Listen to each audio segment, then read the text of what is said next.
దామోదర్ రెడ్డికి గంజాయి పాజిటివ్గా నమోదైంది. మరి ప్రగతి త్రిపుర రీసార్ట్లో ఏం జరిగిందో ఒక్కసారి వేడుకలు ఎట్లెట్లా చేసుకున్నారో ఒకసారి చూసే ప్రయత్నం చేద్దాం. ఇదే త్రిపుర రీసార్ట్. మంచిగానే టేబుళ్ళు వందలాది టేబుల్ వేసిళ్ళు. జబర్దస్త్గా ప్రతి టేబుల్ల మీద సుక్క ముక్క అన్నీ కూడా పెట్టిన పరిస్థితి మాత్రం ఉంది. మంచిగా టేబుల్ మాత్రం జబర్దస్త్గా వేసిండ్రు అన్న చర్చ మాత్రం జరుగుతుంది.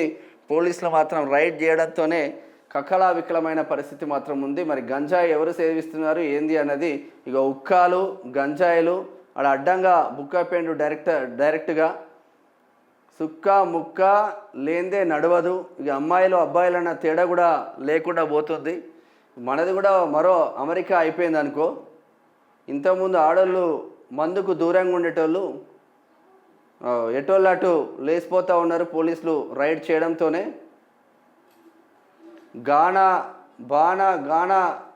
గానాలు పాటలు గీటలు జోర్దారుగా ఏర్పాట్లు మాత్రం చేసుకున్నారు. ఒక్కొక్కరు నిషాలో ఉన్నట్టు తెలుస్తూ ఉంది. అందరినీ పోలీసు వాళ్ళు మాత్రం అరెస్ట్ చేస్తున్న పరిస్థితులు మాత్రం ఉన్నాయని చెప్పుకోవచ్చు. ఎవరెవరు గంజాయి తీసుకున్నారు, ఎవరెవరు డ్రగ్స్ తీసుకున్నారు వెళ్తూ ఉంటే అందరినీ ఆపిన పరిస్థితి మాత్రం ఉంది అని చెప్పుకోవచ్చు.